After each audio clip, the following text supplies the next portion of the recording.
Built from a year ago. Bridgeway home or total test after trying to save it.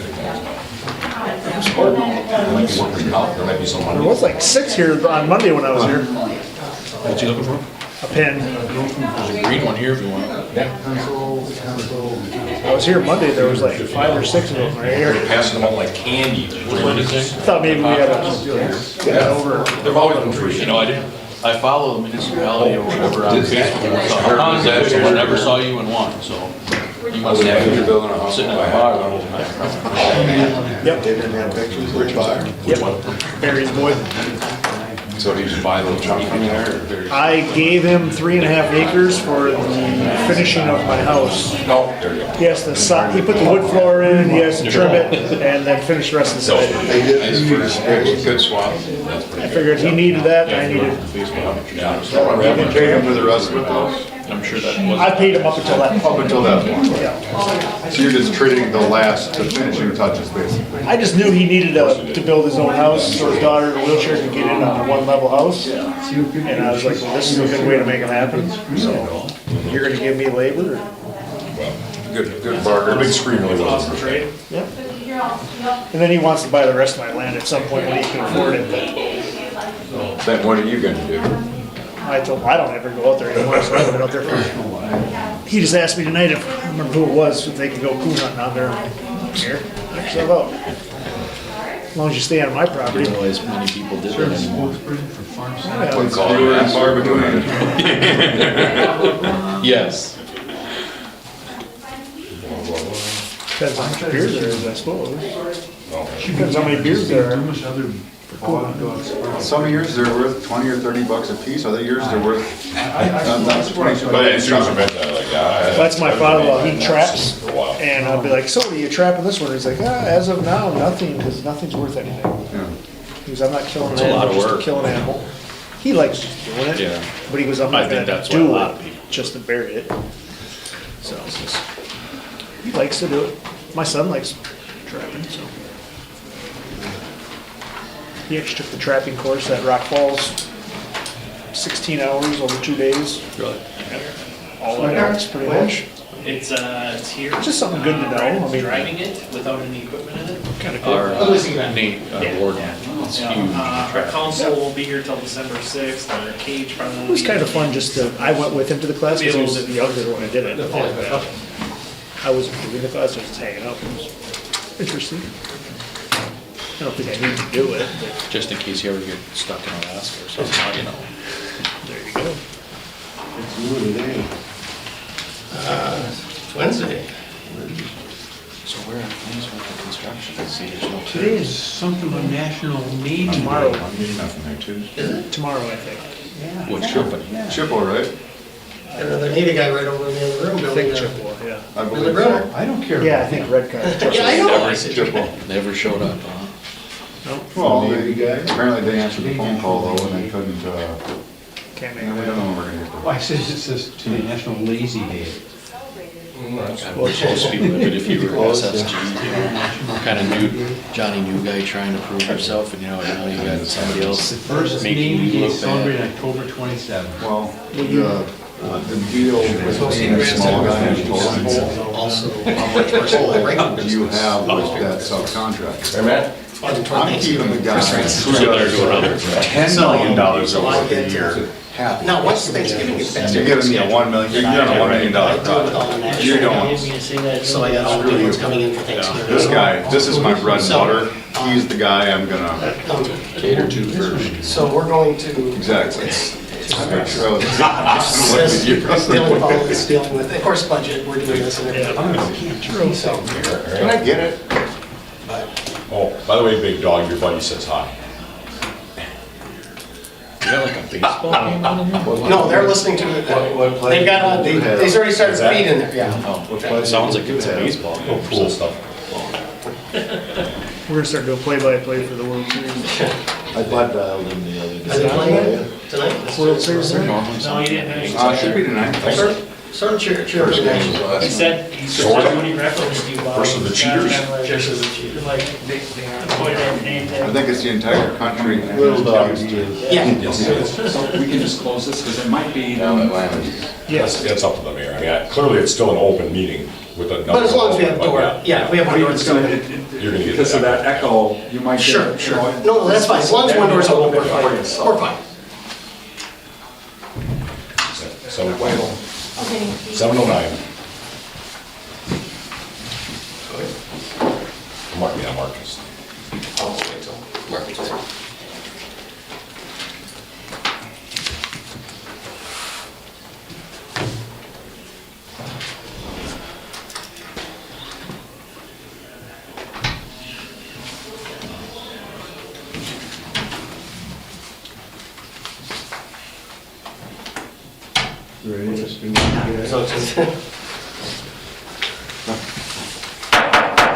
Call the meeting to order. Certified compliance with the open records law. Yes. Roll call, please. Councilmember Gillis. Here.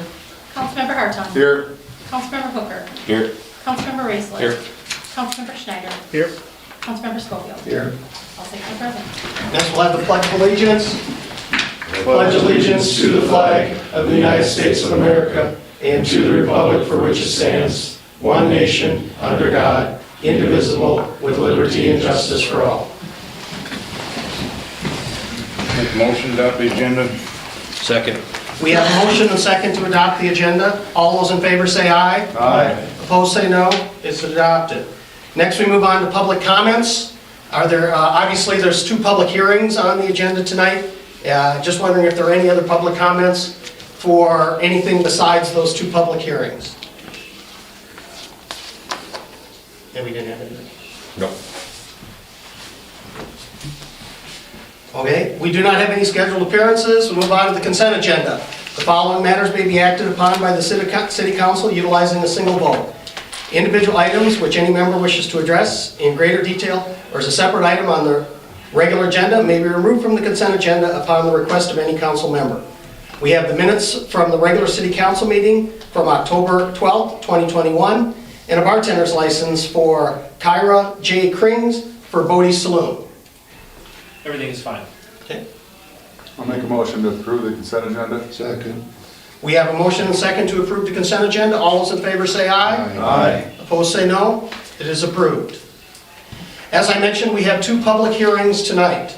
The first one will be a public hearing. The purpose of this hearing is for the preliminary special assessments for Dryer Street, East Laneville Avenue to the end terminus, East Laneville Avenue, 310 feet north of Lee Street to Country Lane, curb and gutter, driveway entrances, sanitary sewer laterals, and restoration.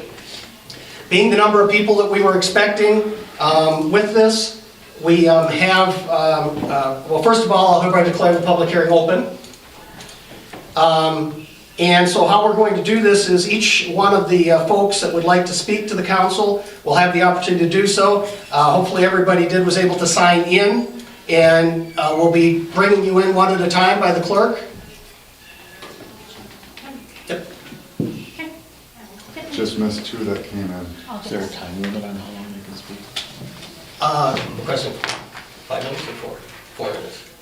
It's really up to you. What do we say? 4? That should be enough. 4 minutes. We're also requesting 2 things. First of all, identify yourself for the record when you begin to speak, and also hold your comments to 4 minutes. Is this purely them giving their comments? Yes. No interaction back and forth?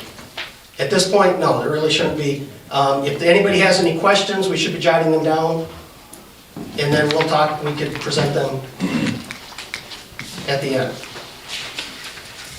or when we get to our discussion.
Hi, my name is Kim Tron, and I'm on Dryer Street.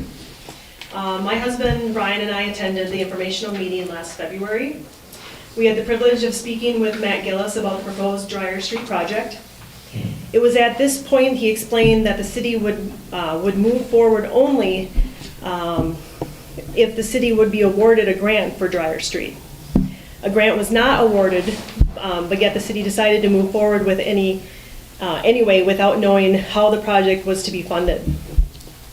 At the February meeting, we expressed that we and the rest of our neighbors did not want the curb and gutter. Dryer Street existed for all these years without it and without any issues. It was explained to us the city will do what's best for the city. The only reason that Dryer Street was tore up was for the alternate water main, and this is really the only reason we feel that we are being stiff-armed into this project. In today's atmosphere with rising household costs, skyrocketing inflation, high unemployment that will possibly continue to rise over the next few months with unconstitutional mandates, and households with fixed incomes, now is not the time to increase our taxes. Also on a more personal level, we are actually being overcharged $512 for concrete that we don't have on our driveway. The replacement asphalt that we did have replaced in our driveway is inferior quality. The surface is uneven with multiple roller lines along the construction paint. The construction paint is still on the driveway. The curb stop, which is right in the middle of the driveway, isn't even brought up to elevation, and the blacktop will need to be chiseled away to reveal the curb stop. Looking at this, if it was done by a private contractor, there's no way I would have made payment on this job. It's not done very well. We would like to request the asphalt be redone to bring it back to its original quality. The driveway is only 5 years old. And actually the road that's on the outside of the driveway is smoother than what was replaced on our driveway. Now, according to the papers, last week's paper, $20,000 was distributed from a street lighting project to be put towards buying a new squad car that exists. That squad car that costs 6 times more than performing routine maintenance to our city's existing squad.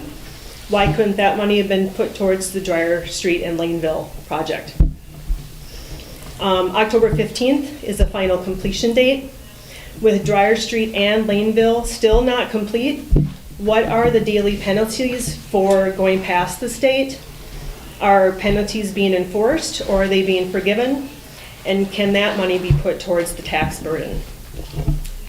That's all I have. Thank you for your time. Thank you. Thank you. Thank you. Thank you. I mean, I don't know if you want me to add that we'll address those questions or something. I mean, I think, for Yeah. example, that one I think is one we could probably address Yeah, I mean, after the, before the end of the hearing, when we speak, either way.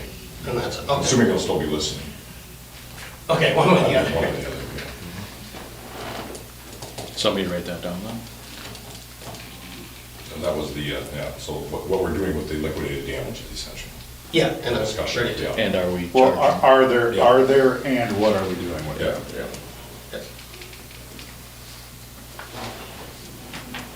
Got it?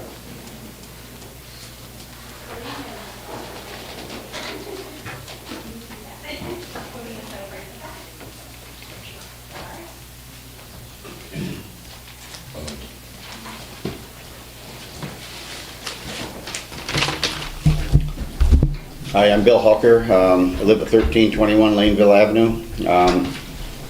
Just got the question on, I don't feel it's right to charge some people and not charge others. The way I look at it, that project from Prospect should have went to the end of the city limits anyway. It shouldn't be called two projects there.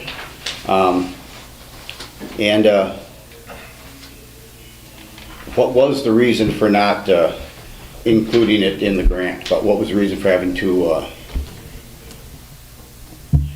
asking for 2 grants instead of just 1? That doesn't really make sense to me. And is the one, whoever's in charge of applying for grants, maybe he applied wrong. Maybe that shouldn't be our fault. It should be, it's the city's problem, it's not ours. We shouldn't get penalized for it. And a few years ago, I don't know, 3-4 years ago, when you did 7th Avenue up that hill, they said that was a grant, I heard.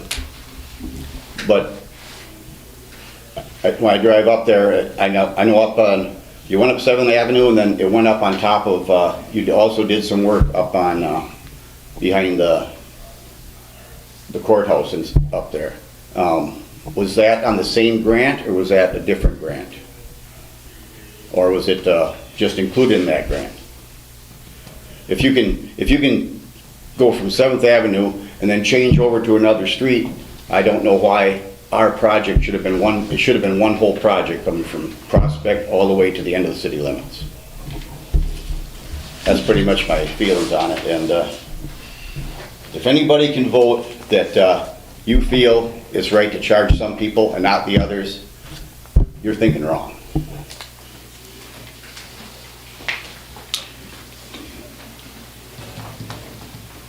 And try to get the on-deck person in here as well, so we don't have this delay.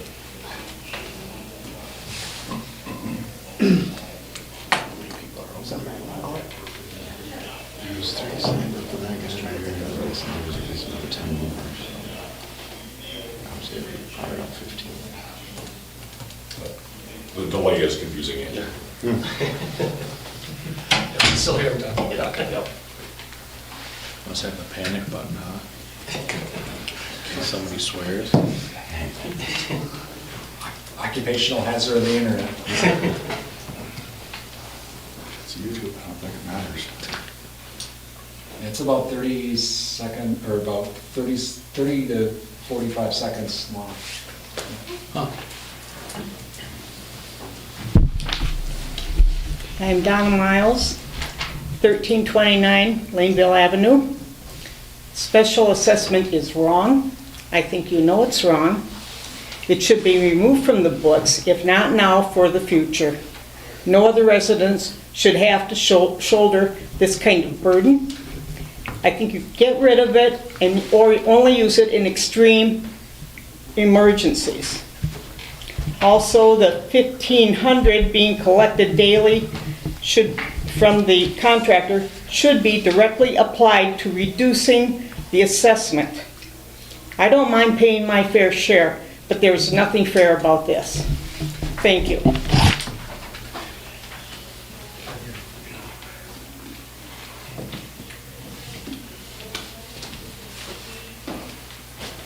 Hello everyone, my name is James Settlemeyer, I live at 1108 Laneville Avenue.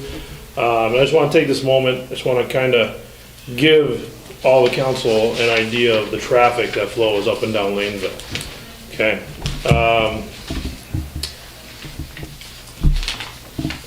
We have lived there since 2008, so we definitely have seen some traffic. Several different school buses that come into the city from various routes, come into town on Laneville, come into town on Laneville. Many farm implements, combines, tractors, gravity boxes, etc. come in and out of town, out of the city pretty much yearly. Motorcycles starting in the early spring that ride constantly out into and out of the city until the very late fall. People who live and work outside of the city limits travel Laneville on a daily basis. Additionally, we have 2 assisted livings, one on Laneville itself and one on the corner of Laneville and Country Lane, who have visitors and workers daily. A daycare that is being revamped to receive children from our community on a daily during the work week. Laneville is also one of the most popular roads to walk and bike on in the city of Durant. Excuse me. Laneville is a huge part of the infrastructure to the city, yet certain council members are expecting the 40 to 50 property owners in Laneville to pay for the curb and gutter on this major route in and out of the city. It feels like, as we, the property owners, are being exploited on simply because we didn't get the grant to do our project. Okay. An idea was proposed to council to do something a little different from this project and going forward with future projects to have the whole city come together and make our city a better place to live. Okay? It's a great idea that should be acceptable with everyone, as many citizens will save money in the long run. This idea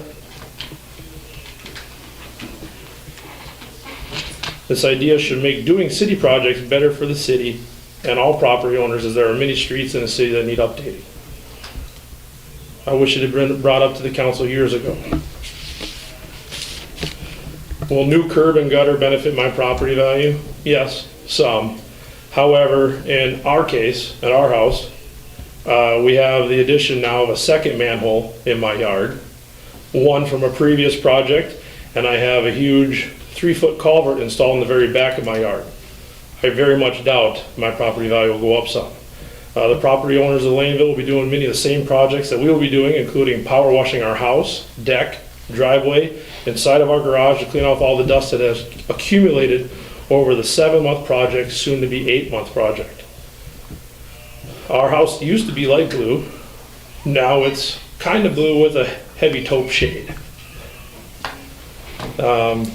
We've spent so much money on car washes this spring, summer, and fall that are only good for one day, because the next day our vehicles will be covered in dust again, which nothing out of the ordinary with a project that big. We understand that.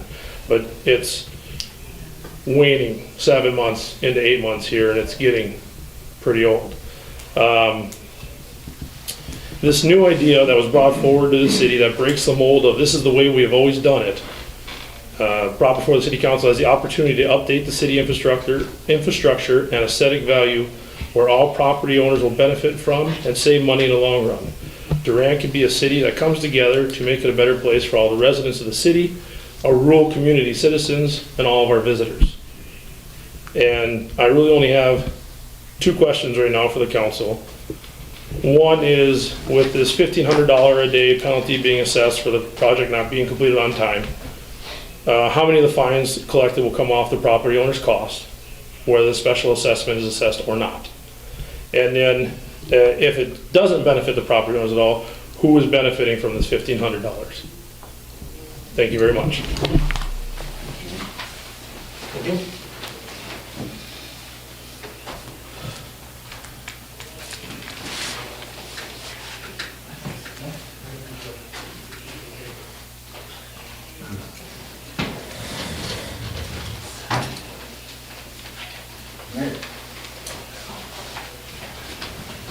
Hopefully you can hear me with my mask.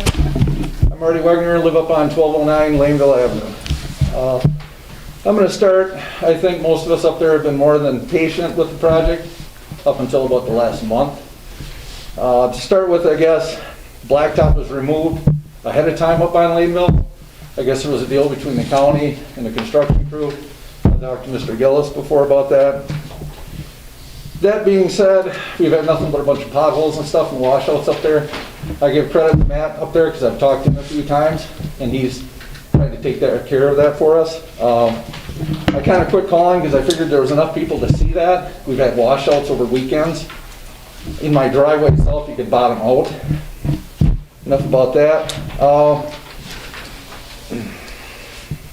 Personally, I'm having an issue with the communication with this project. I called up Mr. Miller, and I called up somebody from Cedar Corp. It was about September 27th, about, hey, is this project going to be done by October 15th? Which they probably didn't think so.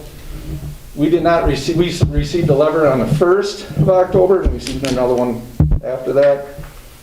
I would think that people would know that how far behind this project was before I even complained. Was that true? How come we were not communicated with how far behind this project was? I think communication would help. Next thing, SSG is supposed to be fined $1,485 per day. Is that going to be 7 days a week or 5 during working days? Is that going to be when the project is complete, totally, including asphalt? Or is it just with their concrete, curb and gutter, driveways and mailboxes and so on and so forth? That's something that's got to be answered to us. Where is the money going from the SSG? That's another question I'd like to know. Where's that actually money going? personally should be going back to the taxpayers. Because we're the ones that have been putting up with it, between the dust, potholes, and so on and so forth. Also, I don't know, my wife and I walk up there quite a bit. You don't know how much debris we've thrown off to the side, casting, so on and so forth, on that road. Next thing is, let's say the project is not complete, which means asphalt, I guess, because it's gonna get too cold maybe. Is there gonna be fines for that yet? I mean, is there gonna be are we gonna get some cash back on that? I mean, how's this all gonna work, okay? And another thing too, I guess, I think it's been spoken of, grants versus the assessments. Why is it that we're paying, how do they pick and choose who gets the grants and who pays the assessments? Is it fair for the people that gotta pay the assessment? I don't have a problem with an assessment as long as everybody else is gonna kick in. We all use the same facilities here, water, sewer, the roads, the plowing, everything else. Why is one group getting it and one not? Okay? I really think that's very unfair. So, and that's all I got to say. Thank you. Thank you.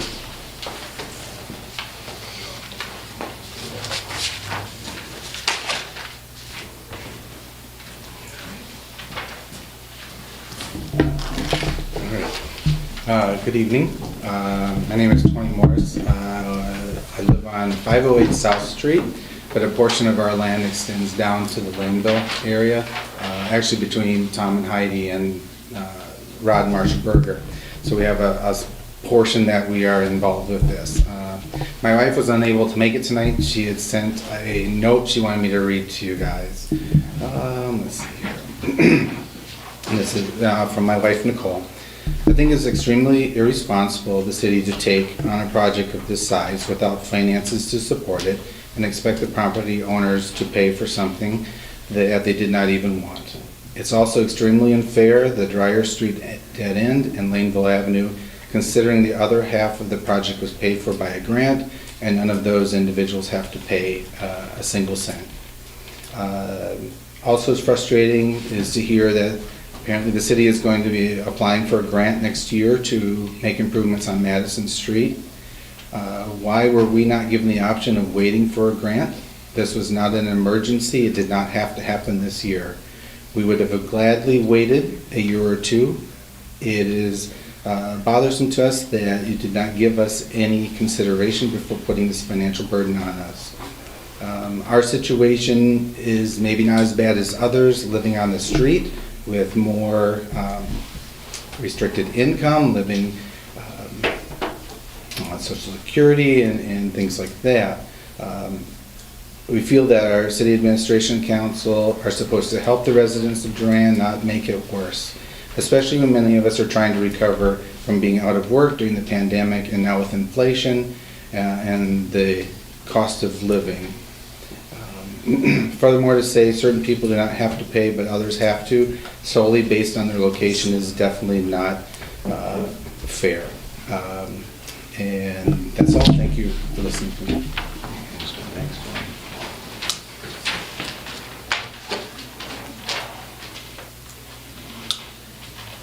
That was it. Okay, so how we're going to do before we close the public hearing, I'd like to go ahead and let's answer some of the questions now.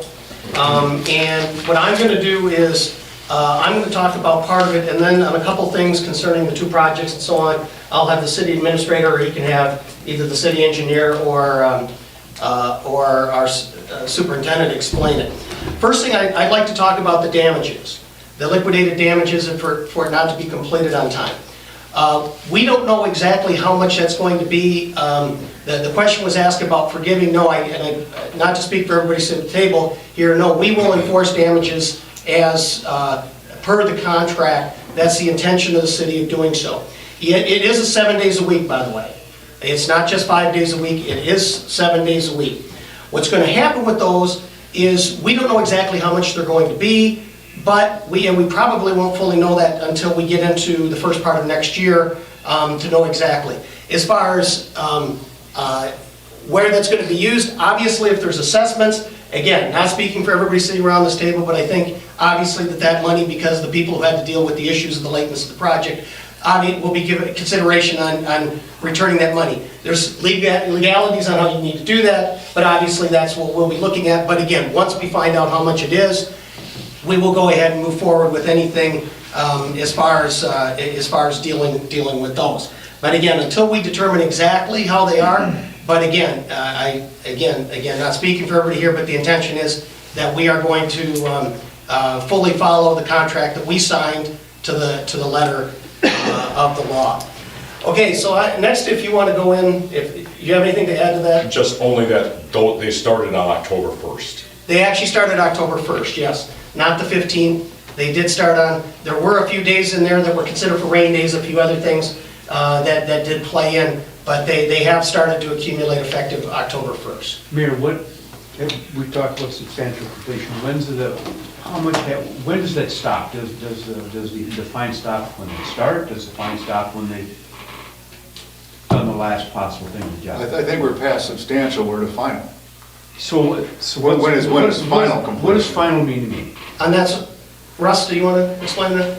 Yes, final completion is the installation of curb and gutter, the county able to put the entire asphalt surface down, the driveways being completed with concrete and asphalt.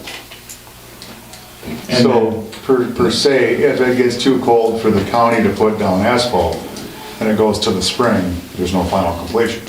Correct. And we would enforce the contract accordingly. And same thing with the driveways, if they don't get completed with asphalt or concrete. And to be clear, restoration is not part of final completion. Correct. With the October 15th date, it's typically hard to get final restoration with grass establishment done.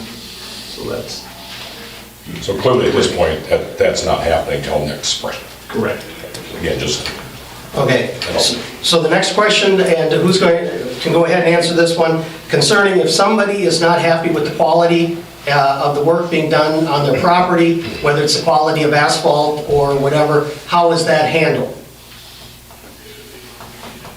What we do at the end, when the project's complete, we do a final walkthrough, observation, and inspection, and any of those items would be on the punch list item for the contractors to address if there's any issues.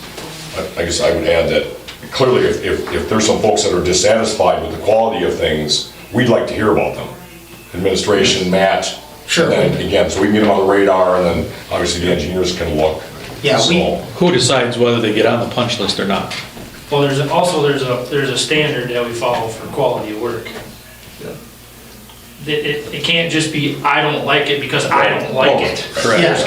There's a standard that we follow. Just because I don't like it, that doesn't constitute us ripping it out and putting it back in. There's gotta be, there's the construction standards that we follow.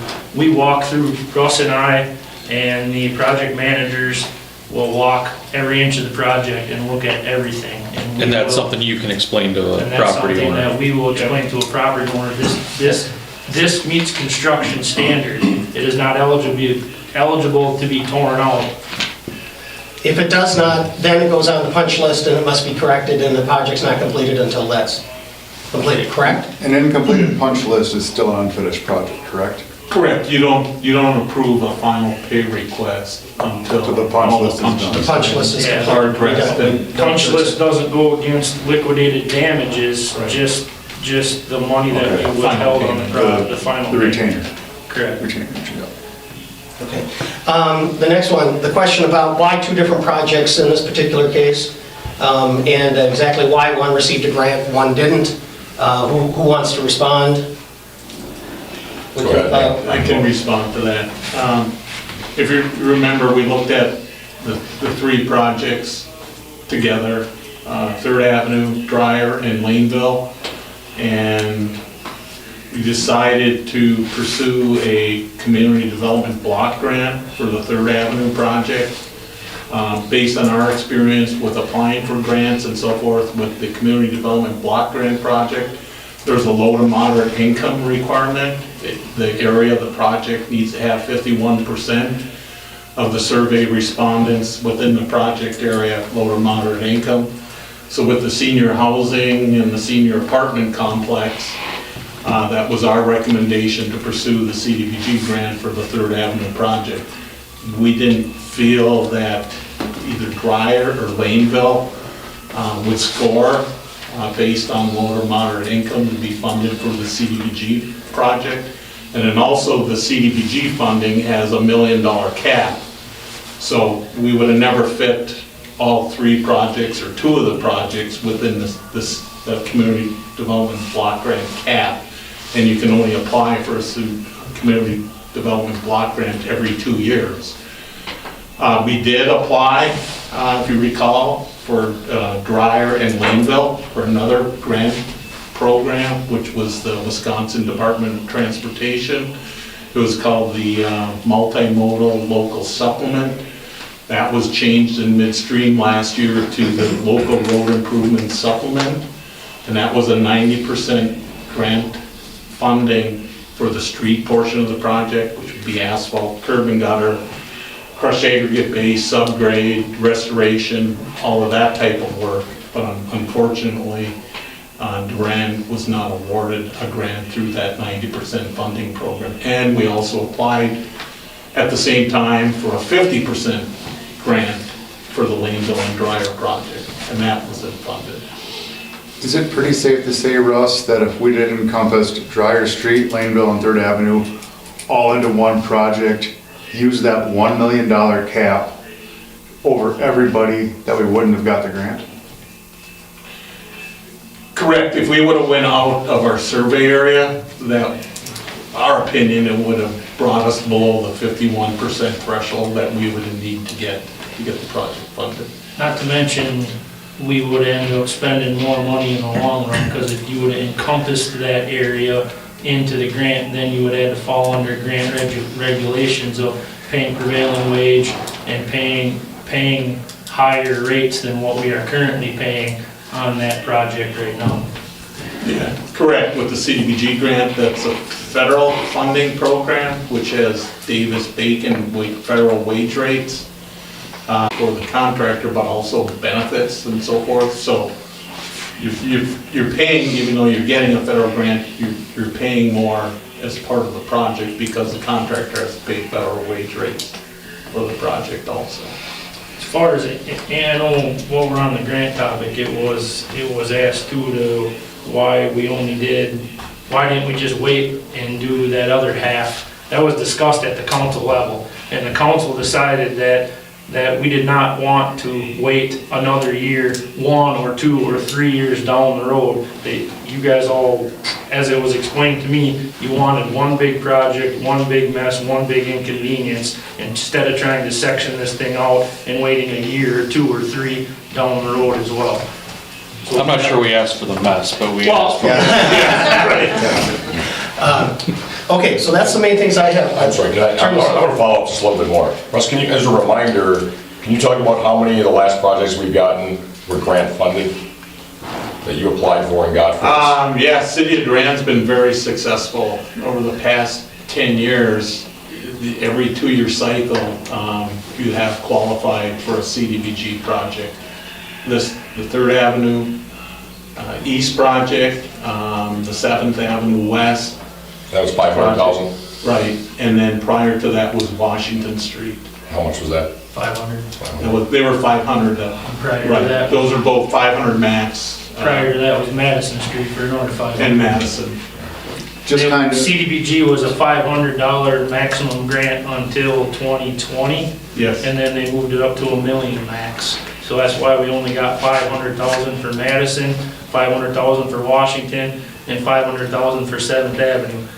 We call it the 7th Avenue project, but it encompassed, that whole project encompassed 7th Avenue, Oakwood, and Madeline Court. It was one large project, filed under the grant. All did a wage survey of all those streets. We can do more than one street, but it just has to fall within the income threshold and the monetary threshold that CDBG sets forth in front of us. So we call that the 7th Avenue project, but it was also Madeline Court, and 400 or 500 feet of Oakwood Drive were all within that Oakwood and grant. Madeline they weren't add-ons, it was part of that. It was part of this, Part of that that project. entire plan from day one was to do all of that, but we call it the 7th Avenue project. Okay. City Administrator, you have other questions from that you would like to address? I just. It's very specific to what was asked. Yeah, I guess there was a question on the grant we just talked about here, the 9010 grant. Just recently that Matt talked about, I think applying for part of the budget next year. Matt, if you want to talk why this project or Laneville would not have, that wouldn't have worked at all regarding the. That was what we applied for up there, was the 9010 grant. The exact same grant that we applied for downtown, we applied for Laneville and got denied. But also the rationale for, I forget which project it was, they were looking at Madison, right? Oh, yes. Yeah, for next year is because it has so few utilities. Yeah, And that's not part of the grant. So the 9010 grant that we applied for Laneville, now we're applying for Madison Street, that grant only encompasses general fund items, like Russ said a few minutes ago. It's only good for blacktop, crush drag, base, sidewalks, concrete curb and gutter, restoration, street lighting, general fund items. It includes $0 for water, $0 for sewer. So the reason why we picked that street is because that's one of the few streets in the city of Durand that does not have a lot of utilities. It has water main, but it does not have sanitary sewer running completely down from one end to the other. So we look at our grant dollars where we can maximize the most of the grant and get the most funding possible without having to raise rates to our ratepayers. Any other specific questions? Just final follow-up of that 2.5 million that we've gotten grant. You guys, we've talked about what our debt limit is. That 2.5 million would have put us over our debt limit. We could have not gotten those projects done without the block grants available. Some of the questions allude to, geez, what's the city doing with all their extra money? Again, fair to say that, this council and some others before you have been very cautious about which ones you're going to apply for with Cedar's input of, we think you're going to get it on this one, so don't waste your time on this one, don't waste your time on that. And clearly that's been very successful in the past for the taxpayers of Durant. There's also a lot of, when it comes to applying for grants, anybody that has one, there's lots of key factors that go into grants. The traffic on the roads, like the Madison Street, you got business that's affected by it. And Russ can touch on these because he writes them more than I do, but there's bullet points that you have to make sure that you hit. And if you don't hit those bullet points, you're not going to get the grant. So as we write these grants and look for projects, we base those projects off of those bullet points or those key factors that the grant is looking to hit. Okay. That's all I have. Okay, so just to say exactly what's going to happen here is I'm going to be closing the hearing here in a minute, and then later on in the meeting, we do have an agenda item, and that agenda item is for discussion of possible action regarding the preliminary special assessment. What everybody received was a preliminary number. If we go ahead and do assess people, that number actually can't be any higher than that, correct? But it could be lower, depending on the actual cost of the project.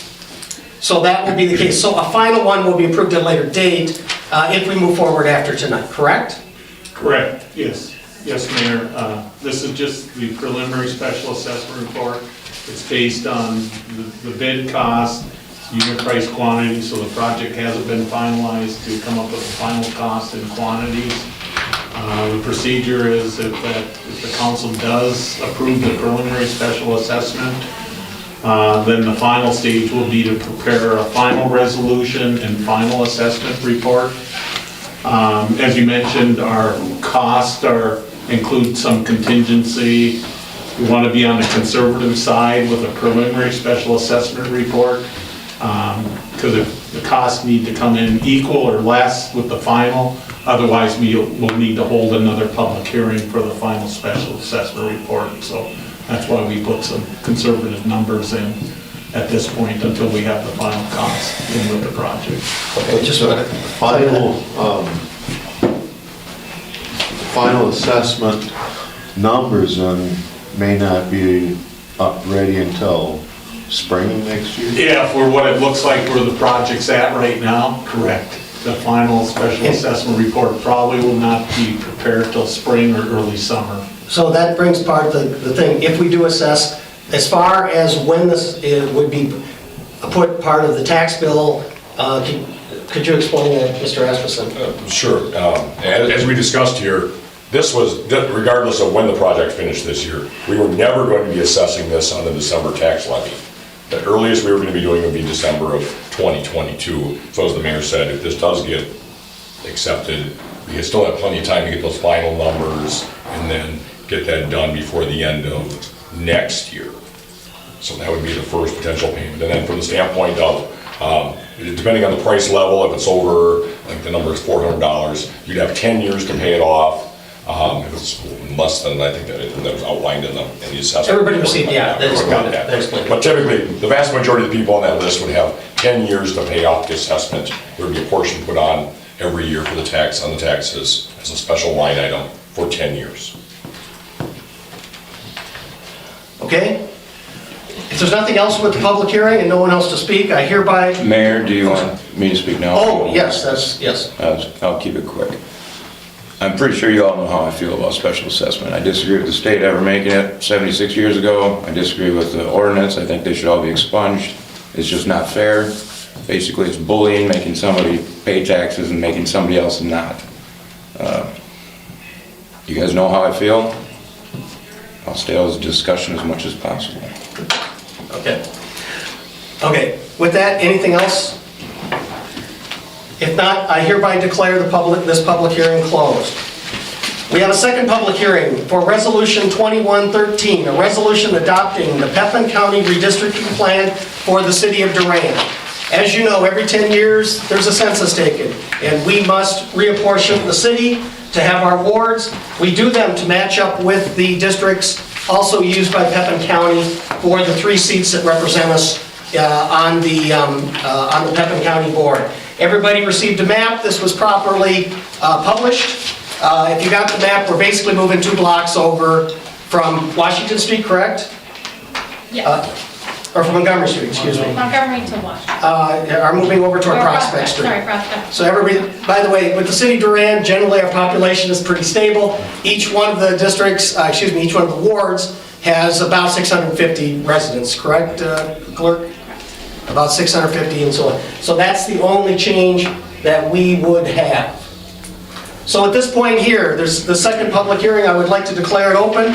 Again, the purpose of the public hearing is for anybody to speak concerning Resolution 2113, a resolution adopting the Pepin County Redistricting Plan for the city of Durand.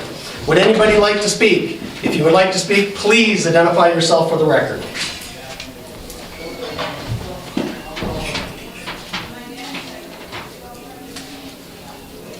No rush to... Again, if anybody would like to speak for this public hearing, hearing none, I hereby declare this public hearing closed. Next, we'll move on to the business agenda. Under administration, mayor's report, just a few things to talk about. First of all, I would like to thank the Olson family, the family of Kay Olson, Terry and his kids, the donation they made to the library, including the bench, and a few other things. Mark, do you know what all was, they also did a few other things on there. But anyway, I'd really like to thank Kay. Was a longtime member of our library board. And again, on her behalf and her memory, we would like to thank the Olson family for everything they donated to our library.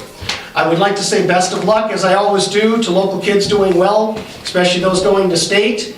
The cross-country team will be represented, the city will be represented well this weekend in Wisconsin Rapids. The girls' team finished second in the sectional and will be representing us at a team. The team members are Chloe Oth, Lauren Peterson, Kendall Hagnes, Ansley Hagnes, I hope I pronounced that right, thanks her. Anyway, Charity Wallace, Ferrari Wallace, and Olivia Briding. Also on the boys' side, Parker Schneider will be representing, was the sectional champ, and obviously will be defending his state championship here this weekend in Wisconsin Rapids. We wish them all the best of luck in the state cross-country meet. Also, trunk or treat this weekend, coming up from 3 till 5. It'll be on Main Street. Chief Ridgeway, you got an idea how many? Have you heard of it? 34. 34. So obviously, first of all, we'd like to thank all the city staff that helped work with DIG to put this together, the DIG volunteers who put it together, all the sponsors, whether they're businesses or individuals that helped take care of that, and of course, hoping that all the families that come on down. Again, it is Saturday, actually the day before Halloween, from 3 until 5 on Main Street. I think it's always been a great event, and of course, a little bit more normal this year, back to the way it was a couple years ago, and again, hopefully everybody's doing well. The one other thing to mention is the league conference. Councilmember Schofield and I, and then 3 staff members went over and attended the league conference in Green Bay. I think we all picked up something of interest, whether it's about EMS, whether it's on salting or not salting, was one of the sessions, infrastructure things, a number of things with the ARPA funding. We sat in on, obviously we need to make some decisions concerning that over the next so many months. And again, so we did have a good conference over there and picked up a number of things. That's all I have, folks. Anyway, we move on. We didn't have anything come off the consent agenda. We move on to the administrator's report. Just a couple of quick items before I lose my voice. One of the things I wanted to bring up, and again, for the council, I gave you an update at our special meeting on the 18th regarding our Matt and I meeting with representatives from Quick Trip. But I wanted to kind of repeat it again with the media in the room. So just real roughly, Quick Trip is going to plan on removing the buildings in the county, raising the site probably middle of November, and they should be done before Christmas. The plan then is to come back in the spring, probably in March, to start their road work. And obviously Matt will be working very closely with them on that. And hopefully to get the site, get all the road issues taken care of, to start site work about July 1st, and they plan to be open by December 1st of 2022. Relatedly, Scott Tigan with Quick Trip asked if he could come to a council meeting in December or January and walk through and ask questions, and clearly we would support that, and so we anticipate that will happen soon, and we'll keep the media apprised of when he's going to be there for that. So good news though. Budgetarily, just to get, we as a finance committee met on Monday night to finalize a recommendation to the council. You have that in front of you on the yellow sheet. That's what's going in the newspaper tomorrow as legal notice 2 weeks before our hearing on the 17th. Fairly static budget. Obviously last year was a big bump in there for the Laneville Dryer 3rd Avenue project. This one's a little more static, if you will. No big projects. Just from a standpoint of levy, it looks like the levy increase is looking like about just under 4%, almost exclusively due to the increase in debt service related to the project that we're attempting to complete here coming up yet this year. One final piece of the budget that I talked to the Finance Committee on Monday night. We did not have the final numbers for health insurance. We do now. I put in a 5% increase. It came in at 5%. I'm clairvoyant. I'm going to Vegas tomorrow. Now, I still have to do a little more work on that because basically the 5% increase is what our total premium cost is compared to what it'll be January 1st. Now it differs by individual because that's the way they work it. So I really got to make sure that, so for example, if there's maybe the police department is actually a little bit less. We got some younger people there. So hopefully for those that are funded the general fund purely on the tax levy, if that's a 3% increase, maybe we do have a little bit of money to play with yet. But I got to look through that, and certainly I'll have that available for you when we meet on the 17th. Otherwise, that's all I have. Okay, any questions for the city administrator? Hearing none, we'll move discussion possible action regarding the preliminary special assessments for Dryer Street and Laneville Avenue project. As we did, we had a public hearing tonight with all the residents with their opportunity to come and speak. We have heard that. We hopefully answered the questions. This is an opportunity for the council to input on this and then obviously make a decision as far as approving or disapproving the preliminary special assessments. Who on the council would like to start? Council President Gillis? Okay. I've given this a lot of thought like everyone else. Some sleepless nights over it. And I think about my responsibilities as the council person for Ward 2 and who these people are the people that I represent. It seems to me that if 100% of the people are against what we're doing, I need to listen to those people. If it's 50-50, it's a different story.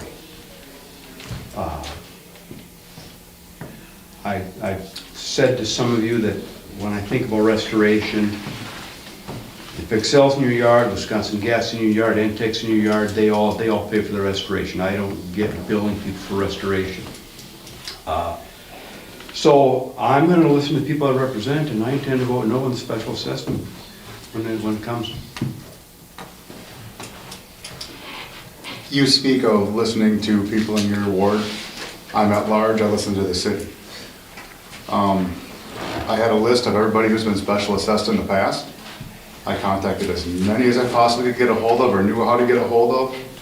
100% of people I asked that have been special assessed in the past believe it should stay, because that's only fair. Now, the reasons were different. Some because I paid mine, you paid yours. Others were, one of the most eloquent answers I got was, the entire city is paying, we'll use this project specifically. $200,000 in special assessments compared to 1.1 million is less than 20%. The entire city is paying for more than 80% of this entire project. Now, who benefits the most from this project? Who benefits the most from the new curb and gutter in front of their house? Their new sewer and water laterals? Their new driveways? Who benefits the most from that? The residents of that project, the property owners of that project. To ask them to pay a little more because they get more benefit out of it, I don't feel it's out of the realm of what is right or irresponsible. I think what makes it hard, Terry, is 6 feet away they don't pay, 6 feet away they pay. I don't know that anybody likes that. No, nobody, and granted, everybody I talk to, nobody likes it. Do we want to pay it? No. Did we? Yes. You know, and along the grant thing, we do, I mean, I believe Cedar Corp does a great job in trying to get us everything we can. It's been 2009 was the last time we had a special assess. That's pretty damn good. You know, and then the times when we can't, I mean, I actually had one person who's going to be special assessed on that project that said, yeah, send me the bill. I believe it's right and I believe it's fair. A few months ago, I know I asked why we do this, and the response was, well, that's what we've always done it. And I'm a pretty innovative person, and that drives me crazy, both here as a city council, both running organizations. I'm the type that, because that's what we've always done it, that's something that needs to change then. I just feel, you know, I don't know when this ordinance came into place, but it seems like, in my opinion, it needs to change. I completely disagree as far as thinking this drives up people's values of their home. I think this is a community, and a community we band together and we all benefit from our community looking better. Especially talking about all the people that drive out through, going out for walks, going out for drives in the country. People like that don't like going through areas that look like crap, you know, for lack of a better word. So the more we can beautify our city as a whole, the better off we are all as a whole. So I don't support it one bit. I don't think the city is in a position to not special assess and keep the road projects and stuff going the way we have. People don't want their taxes to go up either. Taxes have to go up if you're gonna fix roads and stuff and everybody pay for it. My area was special assessed back just before I bought it, so I was on the tail end of paying them special assessments. Yeah, Other communities have been doing it for years. I think that's a fair way to do it. We're still on the hook, the rest of the city, outside of that project, is still on the hook for part of that money out there. I don't know, I think my vote is to keep it because we can't afford to keep doing the projects if we don't have it. See, I've been special assessed in the past, pretty negligible amount. But I do own other properties in town on not so new roads. So if I wanted out, this would be my chance. Get out. I got by with almost nothing on the first special assessment. The next one might cost me a pile. I still think we need to do it. I know we've talked, some of the conversation was about giving, and this isn't why I feel the way I feel, but I'm going to mention it, just as something that should be mentioned in my mind. Several people who spoke said that we should use the fine money to reduce the assessments. Well, if we use the fine money the assessment's $207,000 and we're at, for fines, we're at $28,000 already. Why can't the city use that fee to lower that amount to us? You get what I'm saying? To me, that's just Band-Aids though. I think this is something we need to change going Man, forward. I agree. Going forward, whichever committee needs to start a real conversation about what we do going forward. I agree with you on that, yeah. No. It's Band-Aid, yes, but it's a way to spend, for us to spend this money this time. Correct, yep. And can I actually answer that, and I'm giving my opinion on it? Yeah. My opinion, pulling on, when we get to the end of the damages, when we really find out what they are, then I believe that we should look at what was delayed and refund part of the assessments to those people. That, I believe that we should do that. I'm not all of it, we may need some little fees to cover this and that and the other thing. If we don't special assess, then that helps cover the cost of that. Whether we can all legally do it, I have no idea, but that's what I feel. And I felt that from the beginning. Whatever those liquidated damages are, because again, they are damages. But again, what we do with that, if there is a special assessment, I believe that should be, but it should be based on what was delayed. So if it was curb and gutter that was delayed, that's what we do. If it was driveways that were delayed, restoration, whatever that's how we base it, what was delayed. Okay. No, also based on this is by the book. Our city ordinance says, this is the percentage, this is the percentage, this is the percentage, correct? There's a formula. There's no subjective, no, it's not subjective at all. Do I think there's room for some changes in there? Yes, very possibly. But to get rid of it altogether, I don't think is feasible. You gotta even if it changes, it still has to be around. Because there are certain things that are definitely specific just to that property owner that I don't want to pay for. I get zero benefit out of it. Absolutely zero. They're sewer lateral, I don't go crap in their toilet. That's them. And that's just a small example of, okay, I understand some things can maybe change in the ordinance, but tonight it is either assess or don't assess. Yep. And if we don't assess, I'm paying for stuff that I will never see and or use. That's why we need to update the ordinance. We're right, which we can do at a later date. I understand that. If we don't assess tonight, I'm paying for it. I'm paying for your sewer lateral. Me too. I understand, everybody is. Now, switching the percentages, I can probably get on board with some of this.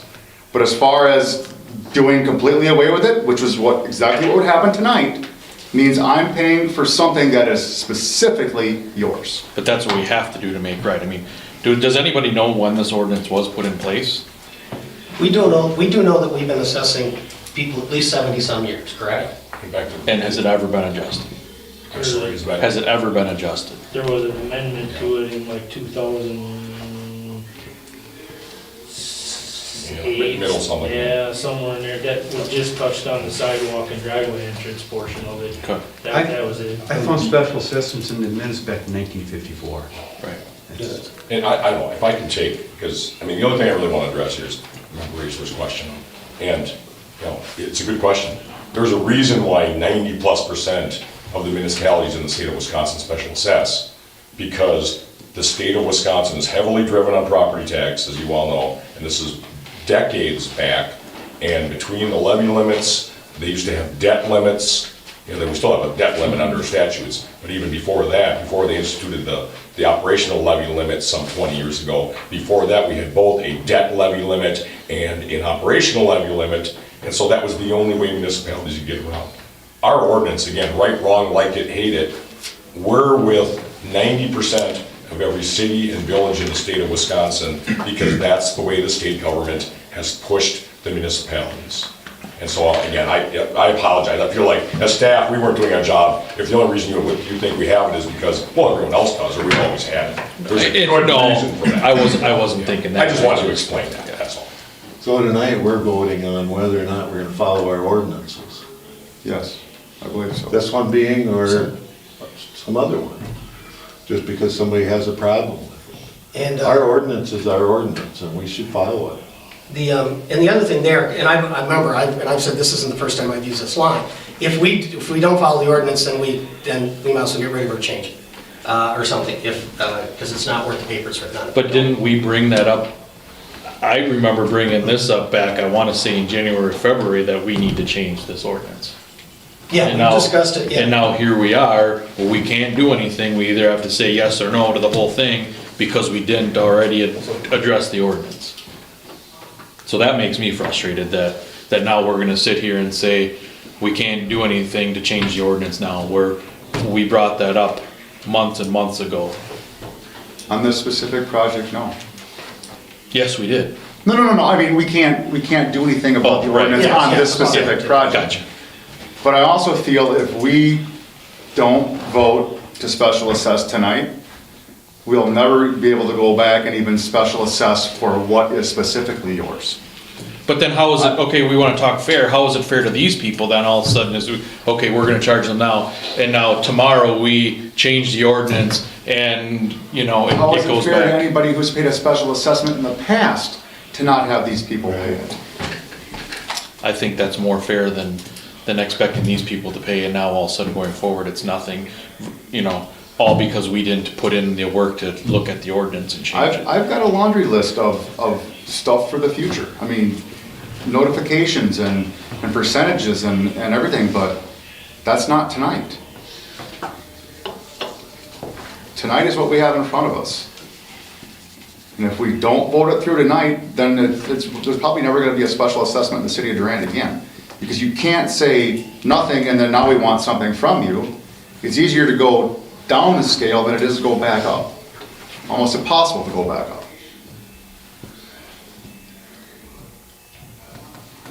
Okay.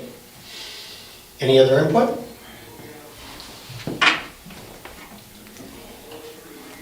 I have one quick thing. The grant. I'll give you one. So you're saying, bottom line, you're saying it's okay for people under a grant to not get assessed because the state makes it that way. We have the option as a city to either assess or not assess. How is that fair? Correct, so I don't wanna piggyback on there, but why wouldn't we then, if we really wanted to, save taxpayer dollars, why wouldn't we get a grant and still special assess people and be able to keep the whole project? State statutes won't let you assess Yeah, on you a cannot grant assess. project. That's the point. That's If exactly. you accept the money, you cannot assess. Can't assess. Because of the income level, Otherwise, I'd be like, the yeah, LMI of the. lower percentage, but yes. And assess. there's one thing about that, too. We just know certain parts of town can qualify and some can't. That particular grant program is just a fact of it. Obviously, it's been successful for it. Brought in $2.5 million over the last 15 years or whatever it's been, or 12 years or whatever it's been.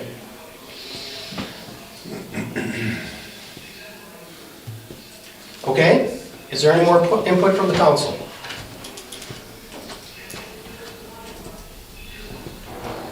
Hearing none, would somebody like to make a motion concerning the preliminary special assessments here on Ryder Street? I'll make a motion that we don't special assess for this Laneville Hill Dryer Street project. Am I giving you, am I covering everything you need to cover in that? Am I missing anything? Since it's a motion, you could do a negative motion. So I make a motion that we do not assess. Yes. Okay. For the Laneville Hill Dryer Street portion, for that project. Okay. Is there a second? Second. Second. Okay, we have a motion on the floor. The motion is what we would call a negative motion, saying that you are saying that we do not. So tell me what a yes and no mean, Patrick. So in the voting process here. If So you vote yes, you're saying we don't special assess. If you vote no, then we do. Again, you can do it in the form of a negative.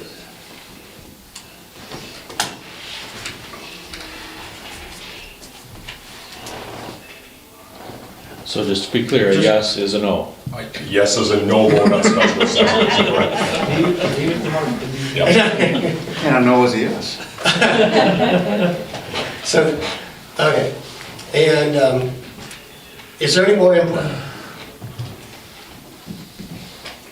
Just a reminder before we vote, obviously people on the council were issued a letter from our attorney concerning any possible conflicts of interest. Just want to remind before we actually take the vote. Again, is there any more discussion concerning this?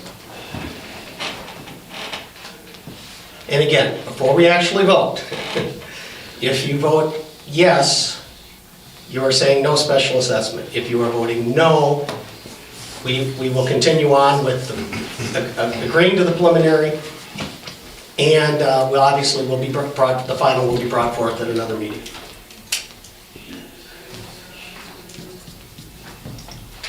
No other comments? I'll call the question. Roll call, please. Councilmember Gillis. Yes? Councilmember Raisler. Yes. Councilmember Schofield. No. Councilmember Schneider. Abstain. Councilmember Hartung. No. Councilmember Hooker.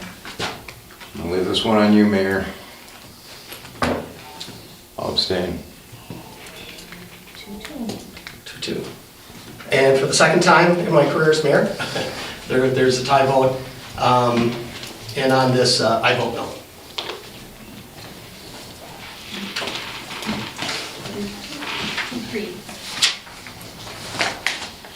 Okay? Next, move discussion, possible action regarding Resolution 2113, a resolution adopting the Pepin County redistricting. We had a public hearing concerning and did not have any public input. Everybody has this in front of them. It is a resolution. Would somebody like to offer it? Resolution 2113. Resolution has been offered. Is there a motion? I'll make a motion, we adopt resolution 2113. Is there a second? Second. It's been offered, resolution 2113. It has been offered a motion and there's been a second. Is there any discussion concerning this? This new section, this doesn't impact anyone. Nope. Correct, I did make sure that county and Takes 2 blocks city, out of my ward. you balance them, you still. Any more discussion concerning this resolution? Since it's a resolution, roll call, please. Councilmember Schofield. Yes. Councilmember Hartung. Yes. Councilmember Schneider. Yes. Councilmember Gillis. Yes? Councilmember Hooker. Yes. Councilmember Raisler. Yes. All 6 in favor. Okay, next we move on to the police department. Chief Bridgeway. Just got a couple quick updates. Wanted to give you an update on our trade-in values that we got for our squad cars. We got $6,000 for our 2016, and we got $4,500 for our 2013 squad car. They came and got the 2016. The 2013 needs to still have some equipment pulled out of it, and then they're probably going to be towing that to a local auction site. It's not safe to be driving, so that one's out of service now. We took delivery of our new squad yesterday, waiting on some equipment to get installed and stuff, but we do have our new squad in as well. Just wanted to give you an update on some part-time help. Our 2 current part-timers that work the most for us, one has a full-time job offer, but one is interviewing for full-time. I put an ad out, I got 1 applicant for it, I interviewed him.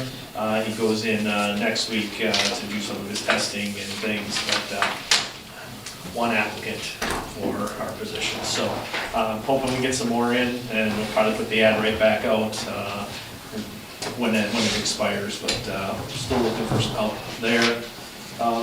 Just want to touch a little bit more on the trick or treat stuff. The mayor talked about the trunk or treat event. I wanted to talk about trick or treat hours on Sunday evening. They are from 5 p.m. to 7 p.m. here in the city of Durand. Put a Facebook post out there telling people kind of these are the times. Go to people's houses with the lights on, things like that. Just hopefully we have a good weekend. Hopefully we have good weather and we can get a lot of people out there and out and about all weekend enjoying our city. And that's all I have for monthly report. If anybody has any questions. When you were talking about hiring part-time help, only getting one applicant, are some of these people getting hired straight out of academy for full-time jobs? Yes. Yep. Yeah. There's not a large pool to choose from by the time they finish the academy. We had somebody lined up to start with us, and he graduated. Mondovi has him as well, so he's starting Mondovi, training in Mondovi. Once he gets a few weeks in, he's also going to start with us, so there's another option there.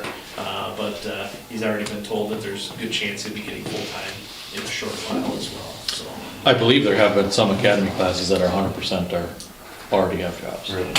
Right? yeah, it's So that, and full-time positions? Correct, yeah, that's what I meant, yeah. So, I mean, so they're not being, okay. Well, continue to do the best you can with it. Yeah. Stan, I'd like to have a conversation or how to start about the parking on Country Lane. Is currently no parking on one side of the street. It's on a temporary basis, and for safety reasons, for snow plowing reasons, traffic reasons, I'd like to have a conversation about leaving that no parking on a permanent basis. Is that with the police department? Is that with public safety? Is that with public works? I think it's a good discussion that we should have, since those signs have been up. I think traffic is a lot safer up there. Yes. It's making travel a lot easier in Country Lane by eliminating that parking on that one side. Still allows plenty of room for them to park up there, and I think it's a discussion we should have, whether it goes to safety or public works. I guess I don't know what the prior procedures are, which committee takes those issues, but it's a signage parking issue, so. Probably start with public safety, and then if there's any, I don't think Public Works would have any concern about, in fact, it probably would be happy to see it. I know that this subject has come up, not only Mark, and I know you, I think, talked to the same citizen, one of the same citizens who brought it up, and I agree, I think we should look at. I'd like to look at it sooner rather than later, because the temporary signs aren't gonna make the winter. Yeah, they're pretty faded, we're not gonna be able to. And there should be something permanent in there, otherwise it's gonna. I think it should be from one end to the other too. One side, no parking. All the way. Stop sign to stop sign. Really? Yes. It's all the same width, isn't it, man? Yes. I see why, because they're really, it's just a bottleneck in one place. And Yeah, I don't think the rest of it is, I mean, if a part of it was no parking, I don't think it would concern anybody. Yeah. It's the one segment, so if we did go stop sign to stop sign, I don't think it'd be, And there's no confusion then either. then there's no confusion. If you do what? Then there's no confusion. Go all the way? What? If you go all the way. Yeah, I don't think, it just makes less confusion if we do that. So as far as a future agenda item, let's put it on a safety committee, and we'll figure out when we can get one scheduled, if we can get the chair to agree to do that. Yeah. So we need you're saying safety, we need to do something pretty soon. If we do this, we gotta get signs in the ground. Well, we are not having we are changing our meetings for the month for the public hearing for the budget. So we're gonna meet on the 17th. What we could do is, there's 2 other Wednesdays coming up, could we grab one of them for a quick meeting? And if there's anything else with public safety that we wanna go through, I don't know, Chief, if you've got anything at this point, or? I don't, no. But we got a couple Wednesdays in there, so let's pick one and. For a safety committee. Yes, and then if the safety committee's interested, we could get it to the meeting on the 17th, to see if we could get it done before winter. Does that, how does that sound? It could be a lot nicer. Yeah. So let's try to get a meeting, and then we could get it in front of full council on the 17th when we have our, same night we have our budget hearing. Okay, thank you. Okay, anything else for the police department? If not, discussion regarding staff recommendations to the winter parking regulations. Everybody has a copy of what you're looking, Chief. Do you want to explain what this Yeah, we had a little bit of an issue on how it was worded in the winter parking regulations. So, you'll see the lines through some of the words that I took out. My highlighting wasn't the best. I highlighted some of them and didn't highlight some of them. But if they have a line through it, we would remove those words from the ordinance. If they're highlighted yellow, those would be new words added to the ordinance. Basically states that, talks about the snow being plowed or removed from curb line to curb line on the entire block because of the way that the downtown area is now done, where they come in and sweep off a few parking stalls. People were reading it as, well, the snow is plowed to the curb line through this section, but the city still needs the full street to do their plowing operations. So this clears up any confusion in the ordinance where it talks about the snow being removed from curb line to curb line for the entire block. We also talked on C, on River Street, we had talked about moving it back to First Avenue instead of Second Avenue East. So that's something where just the big parking area behind the Matt's garage here, it would open that area up. And then the other changes are on the backside on D. The city shall announce the snow parking regulations are in effect by utilizing the Pepin County Sheriff's Office radio system. What this means is the officers in their checklist of what they do during a snow emergency is they get on their actual radio and they radio to dispatch that says the city of Durant is now under a snow emergency. That way people that have scanners can hear that now the city of Durant is under a snow emergency. So that's the first way that we utilize notifying the public. And then the paragraph goes on. The city will also make available a telephone hotline number whereby snow parking announcements will be made. That's the full hotline that we offer for people to call. And then also we added the police chief may also utilize other technology that is available to announce snow emergencies. We didn't want to get specific in there in case Facebook has a competitor someday, in case Nixle goes out of business and there's a new alert system. So we just left it general, and it's up to the police chief to choose what type of technologies we use to notify the public. So you could use Facebook, Nixle. Could use them all. Everything. Instagram, Snapchat. Yes. We didn't want to be changing it. LinkedIn, oh, sorry. So my renters, I wanna tell them, Call the snow line. We are going, I put it out on Facebook. So I know. They can, anybody watching on YouTube, you can text the word Durand, W-I, to 888-777, and your cell phones will then now receive Nixle alerts regarding Durand snow removal. Only Durant snow removal? If you sign up for Durand, Wisconsin. If you sign up for Nixle, so for this snow season, we're going to check 2 boxes on the Nixle alert. We're gonna check the regular Pepin County, and now we have our own system that Maria set up for us that's specific to Durand parking notifications. But for this snow year, we're gonna use both systems, and we're broadcasting it out there that, hey, you need to start transitioning to just the Durand WI if you wanna receive our snow emergency stuff. We put it out there on our Facebook page. Maria is making me flyers. I'm gonna talk to some area businesses to put flyers around. And then there's also little windshield tags that we're going to go around and try to get them in apartments, get them to landlords, get them in vehicles. If we issue a citation for snow emergency, we're gonna throw that on there for the first few snowfalls as well, just to educate people that this is how you can get your notifications. What was that number again, Steve? 888-777. It's gonna be on the water bills also. Yes, it's gonna be on the water bills. So I've done that already. So I'm now getting everything. Yep. Okay. Then next winter, 2022, It's on our Facebook. 2023, Yeah. just. Did you do it yet? And WI. I gotta do it.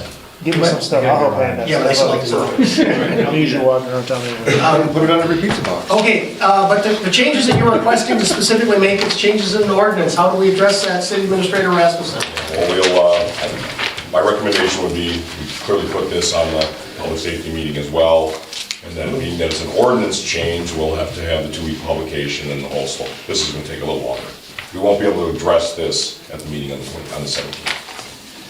Well, we probably could by the first meeting in December. We'll go through the process. Okay, without any concerns about the changes, if not, we'll have the City Administrator go ahead and move with the process to change the ordinance. Okay. Anything else from the Police Department or questions? Hearing none, you have anything for the Fire Department?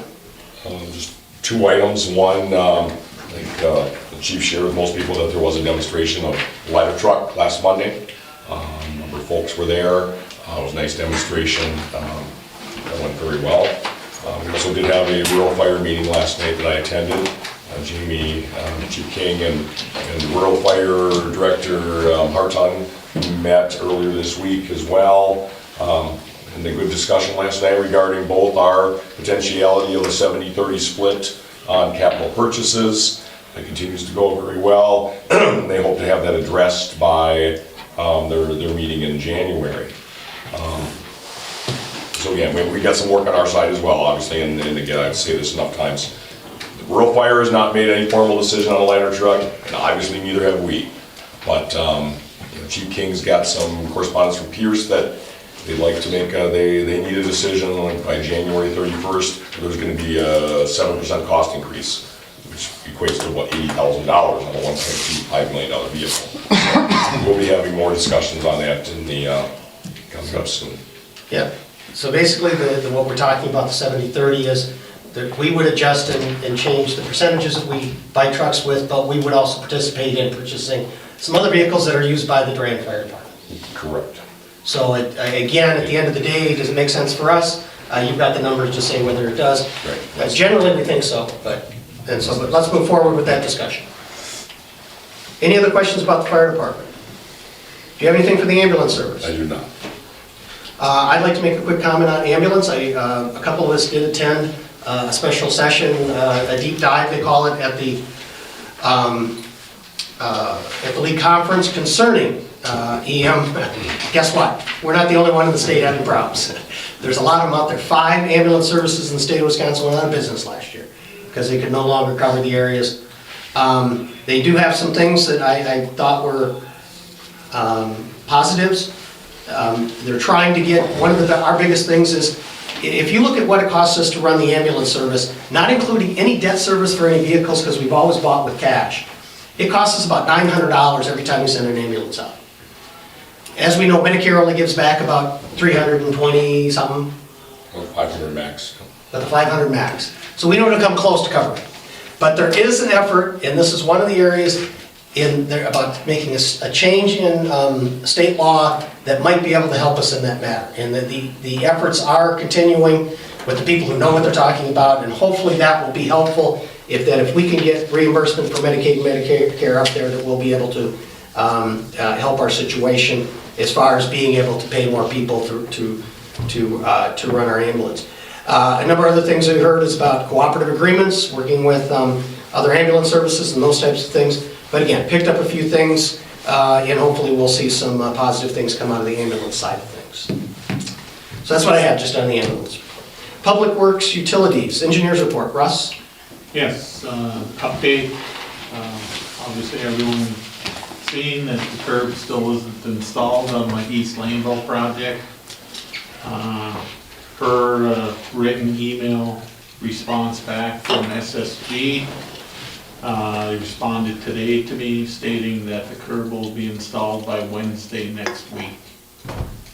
If you remember, on October 18th, the council approved 2 additional curb contractors from the area as a plan B for the project. After that council approval, we did talk to Sampson. If you remember, the previous schedule was that they were going to be in last week and have the curb done by October 22nd. We got an indication from him he wasn't going to be out. I immediately contacted SSG on Tuesday. After your council meeting approval, I said proceed with Plan B to get the other 2 curb contractors out earlier this week. Obviously that didn't happen, and that's the latest information. It's going to be completed by Wednesday next week. I don't know which contractors are going to be doing it at this point. You get the email from SSG or from Sampson? SSG. So one of the 2 we don't. So is this a 2-day job, 3-day job? 2 days. Tuesday, Wednesday? Yep. What kind of temps can they pour? 37 for high on Wednesday. They will be doing with the cold weather at nights. They will be covering all the curb. They've been advised of that weeks ago as the contract was delayed, we reminded them of cold weather protection, so we'll be covering everything. The concrete creates a lot of heat too, usually it's covered with poly. Yeah, right. You don't have to do it like a blanket style, because it's not that cold. That cold, yeah. But poly will keep it. But when we pour in the cold, isn't our concrete lesser of a quality? Actually, cooler weather's better for concrete. It actually cures slower. As long as it don't freeze, as long as it doesn't Yeah, freeze. we'll keep it from freezing, that's the key. So we, But that's one of the things that comes at the end, if there's an issue with it, yes, exactly. we're not, you know, Yep.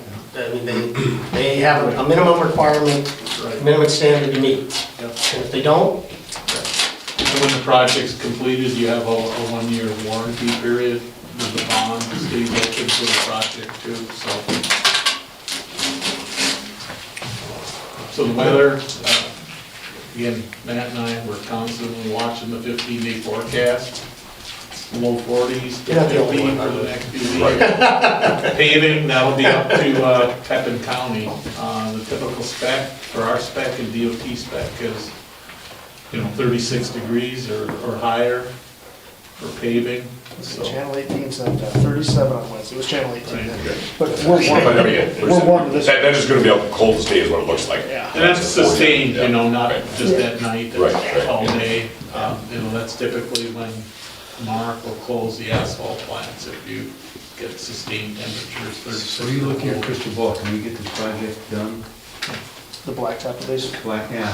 I think for the road, yes, I don't think we're gonna get the driveways done with asphalt because when the curb is done, SSG will be in right away that day or the next day, raising castings and valve boxes for Pepin County to do their asphalt. And then they have to go through at the same time and put all the concrete aprons in on every driveway. And Pepin County can't come back and do the driveways until the concrete driveways are all completed and cured out, so they can drive over them to pave, So I'm an assuming we're gonna, extension of asphalt for the driveways. we're just gonna try to, hopefully we get blacktop down and hopefully On the we're just road. gonna kind of make the driveways as bearable as possible. Exactly. Use the gravel or something? Is that- Yeah, so what we'll do is they're gonna try and get the concrete aprons in this year, but there's no way we have enough time to let the concrete aprons cure before they can drive a paver over top of it. It just, we're out of time. So what they'll do is they'll just end up filling from the concrete apron to whatever existing asphalt was there. They'll fill that in level with gravel, and they essentially have, some might have 2 feet, some might have 5 feet, some might have 10 feet of gravel. So that fine's gonna continue till the spring? Yep, that'll pull you into spring. Correct. The project is, it won't be final complete. So what happens, Russ, if they come for a pay request? Well, any of your future. We're not gonna do that. Yeah, any of your future pay requests. Yeah, really? We'll recommend that, You don't pay it? You don't pay it. And are we legally within our rights to do that? yes, my opinion, Okay. it would be, based on. and if we have to get a legal opinion back damages that up, we'll get a and legal opinion to back that up. Just get it blacktop. I don't care what my driveway is. Yeah, it's the Give me a road key. to drive on. Matt wants that too, obviously, winter plowing and everything else. Okay, anything else, Russ? No, that's, That's enough, okay, thank you. Public Works Utilities, Superintendent Gillis? Just FYI, the parks are closed and winterized, the guys are winterizing the hydrants and sweeping leaks, and we'll be prepping for the 4-letter word here coming up in the next couple of weeks that I hope doesn't happen for at least another 30+ days at all this winter, so that's all I have, thank you. Any questions for Public Works Utilities? You feeling okay? Had enough discussion. If not, let's pay the bills. Who was on safety? I'm sorry, I don't remember.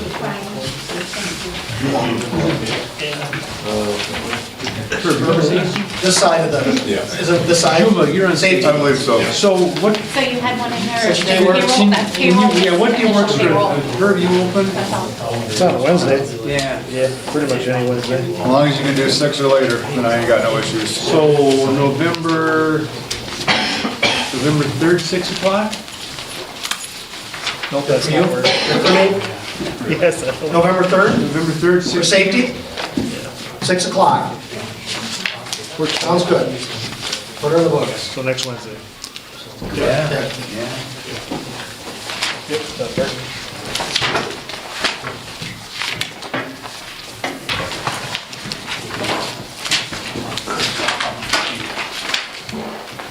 So the item agenda would be the parking, the country lane, and committee's approval of this ordinance. Report, yeah, discuss it, yeah. Short start tonight. Fire trucks issue. Maybe any ambulance issues, I'm meeting with Director Miller. What time did we say? Well, Next I Wednesday? will- 6 p.m. Just a reminder about the future meetings, of course, we'll be meeting on an off Wednesday, November 17th, because we will also be having a special council meeting and budget hearing. We need to do that, obviously, because of publishing the information in the newspaper.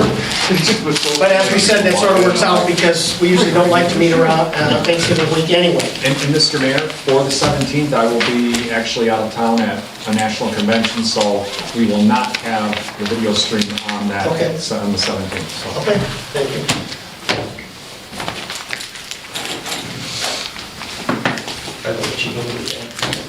By the way, Brian, thanks for doing that again.